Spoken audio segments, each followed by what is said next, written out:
YouTube, what is up guys? Today we are going to make some deep dish pizza at home. Some Chicago style deep dish pizza. Now I'm from Chicago. I used to work in a pizzeria for years, from when I was like 15 till I was like 21. And yeah, I like to do this, and now I'm locked inside, so I don't really feel safe ordering. I'd rather just make it myself. So I already had all the stuff. We're going to use just a very simple pizza dough recipe. So right here, I just have 3.5 cups of just regular old AP flour. And then right in here, I have a 1.5 cups of warm water. I just use tap water. Make sure it's nice and warm though. And then I put 1 packet of yeast in there. And that's dissolved in there for 5 minutes. Okay, so we're ready to start going. So basically, all you're going to need is right here, I got 1 teaspoon of salt. And then I got 2 tablespoons of sugar. Okay, so we're just going to give that a little mix in. Okay, and then we are going to slowly add the water to the dough and make the dough from scratch. And then I'll show you the rest of the process. So here, let me get a better camera angle and we'll incorporate the water. Alright guys, so here we get the flour, and as you notice, the water is very kind of gross looking. That's good. That means the yeast is alive and the yeast is feeding on there, and it's all, you want it to look like that. So if it's all grainy, that means your yeast is probably dead. And make sure you use warm water. You don't want it really hot, but you don't want it cold either. So we're just going to pour in a little at a time, incorporate it in. I like to use a rubber spatula. It's just a little easier. You can even just use your hands though. Okay, so then we're just going to add a little bit more. And you don't want to do it all at once. You just want to do just a little splash. It's not an exact science with this either. And with the final result, if it's a little too dry, we just add a little more water. If it's a little too wet, we just add a little more flour. So, you notice right now it's starting to get like how biscuit dough gets. We definitely want it more wet than that, but we're starting to get somewhere. Just good. You want to make sure you're not, there's like nowhere on the bottom of it either that you're forgetting about. Alright. Yeah, we're getting there. We're almost there.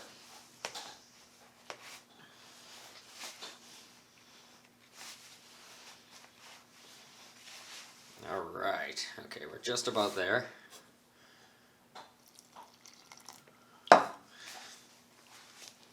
Oh yeah, now we're talking.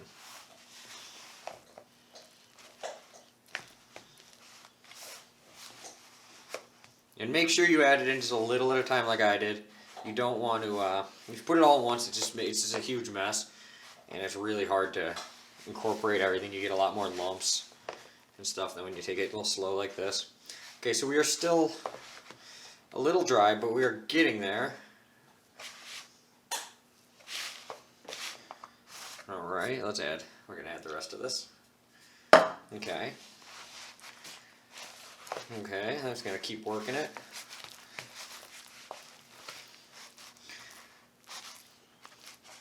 Alright, okay, I'm going to grab some flour to put some flour on the table, and we're going to knead it on the table. Alright, and this table is clean. There's just stains all over it from all different projects. I do a lot of DIY projects on this table, and there's paint stains and all sorts of stuff, but I did wipe it down and sanitize it before this. So make sure whatever surface you do this on, you can do it on a cutting board too. Just for the video though, it's a lot easier for me to use the table. Okay, so now what I'm going to do is I'm going to take all this, and it is a little wet, so I'm actually going to add a little more flour into it here as well. Okay, and then I'm going to put it on the table here. And yeah, this is a little wet, so I'm adding a little flour into it, and then I just want to work it like so. If it's sticking to the table too, that's a good sign that it is too wet. You're going to need to add more flour. But that's also too while I flour down the table really good. You could wear latex gloves here if you don't want your hands to get like mine, but it's alright. Just make sure you have nice clean hands, just like anytime you do any cooking. Okay, and you don't want this to incorporate too crazy. You just want it good enough, because we are actually going to let it proof. Okay, so we're almost there. A little more flour. Just a little more flour.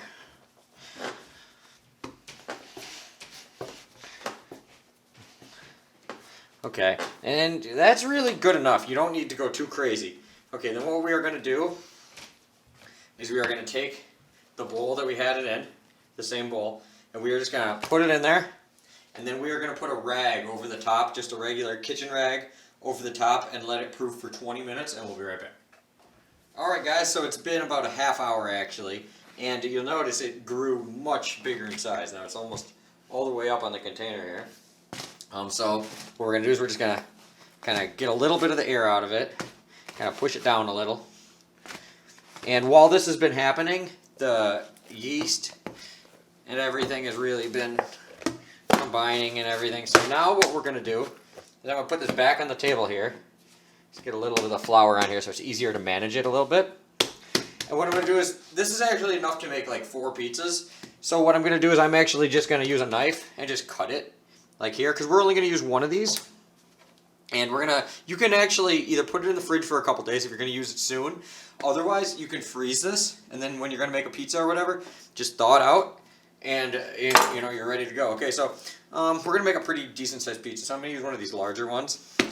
The other 3, I'm going to saran wrap them and put them in the freezer. So let me get rid of 3 of these, and we'll be right back. Okay, now, we are actually going to be cooking our pizza in a cast iron. Now, you don't have to use a cast iron, but I highly recommend it. If you have a pizza pan for a pan pizza, that will work also, but I believe the cast iron actually work the best because they conduct the best heat. They stay hot, and you can use a pan like, you know, a saute pan like this if you have to, but you got to be able to be one that you can put in your oven. Like this one you can put in your oven, but I prefer to not use that. So what I'm going to do is I'm going to take my dough. This is going to be enough for 1 pizza, and we're going to have to do a second proof on this. So what we're going to do is we're going to coat this with extra virgin olive oil, like pretty liberally, like you see it quite a lot. And we are going to really get it good, like way more than we need. We are going to wipe off some excess when it's done proofing, but in this process you don't want to be shy. You want to put like a big bunch of extra virgin olive oil on there. And this is just cheap stuff from Sam's Club, just some big bulk.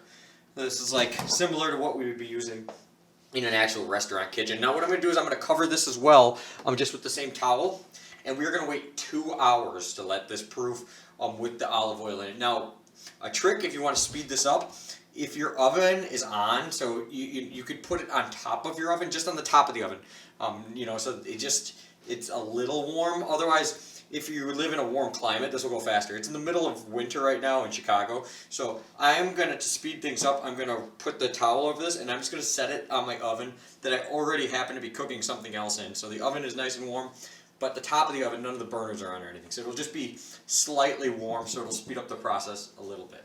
Okay, so I'll see you guys in about an hour and a half to 2 hours. Alright guys, so this was sitting on top of my oven for about an hour and 20 minutes, and it actually, look at this, it got much bigger proofing. So this will be like a perfect amount. Now, a lot of the oil is actually absorbed into the dough, but there is still quite a bit of excess. So I'm just going to use a paper towel and get most of the excess. A little, you still want a little in the pan and everything. That's going to keep it from sticking, and it'll actually how you get that nice like buttery crust. So I'm just going to get the real excess stuff, but we're still going to leave quite a bit in there. Don't worry if you think it, you know. Don't worry about it. That's the trick, is you don't want to worry about it. Okay, then what we're going to do, I'm going to zoom this in a little bit. We are actually, you know, then just going to pull it apart, you know. When you do dough like this, you don't want to be tossing it. You don't want to do anything like that. So we're just going to lightly, be nice and gentle, work our way around it. We want it pretty evenly spaced first. The trick is too, if you hit it on the table, it'll help flatten it out. Okay, then from here, what we're going to do now is we're going to kind of pull it up the edges a little, working our way around.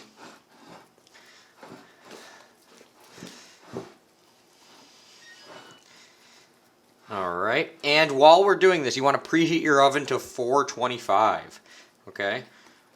So make sure you got your oven preheated. And you want to pull this up pretty high because it will kind of, you'll see, you want it to be, you know, this is a kind of a deep pan, so I'm not going to go all the way to the top. If the pan was a little more shallow, though, I would actually go like all the way to the top. Oops, I'm banging into everything here. Okay.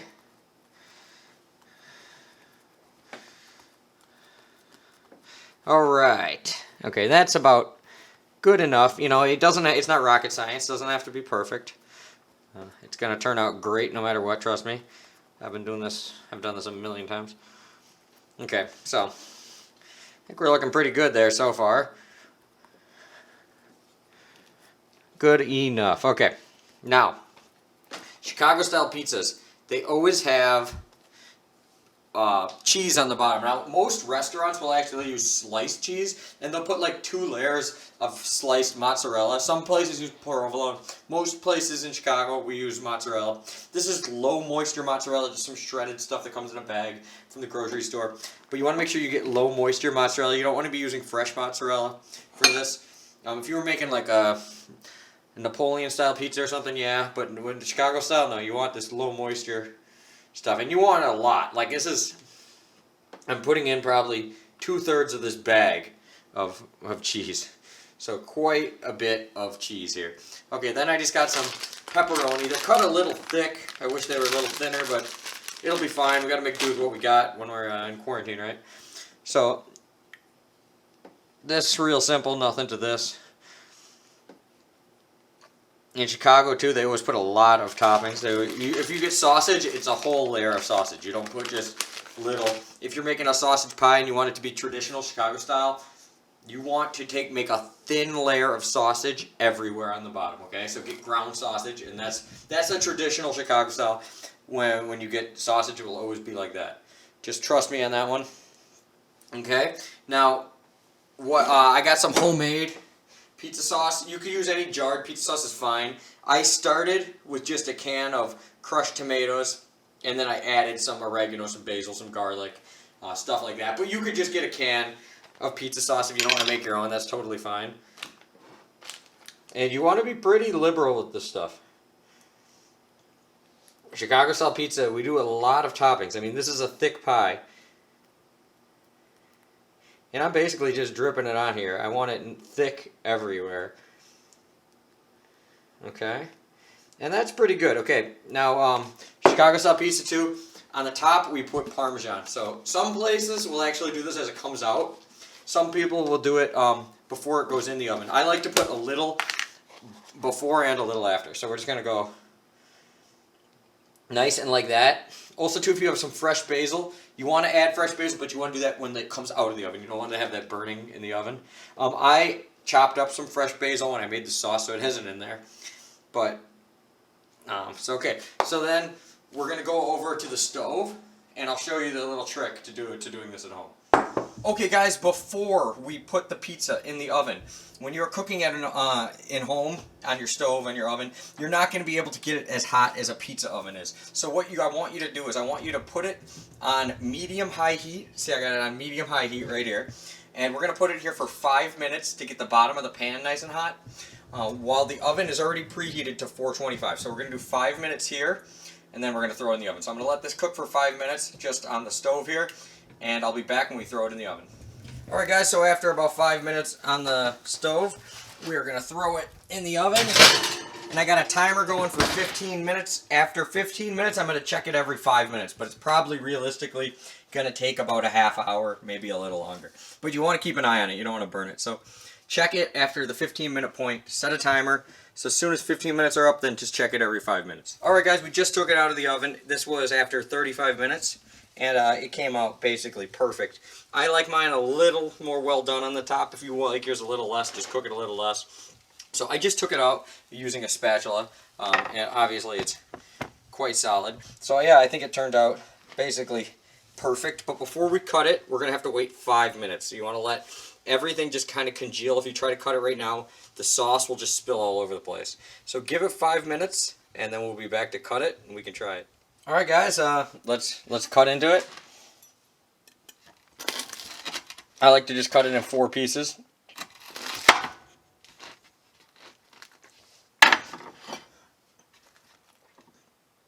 And perfect. If you don't wait long enough, you will get that cool cheese pull, but at the same time, the sauce will be too runny. So that's why I like to let it rest 5 minutes. Obviously, for the video, we don't get that cool cheese pull, but you also don't lose all your ingredients, and it's easier to eat. So let's try it out.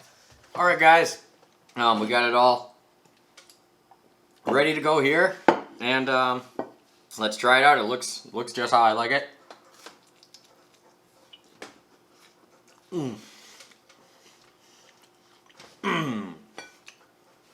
Okay, now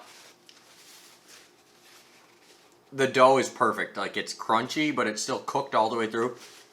You'll notice when you do this, the hardest thing about making a good deep dish pizza is being able to have it have a nice crunch, but still cooked all the way through, not doughy in the middle.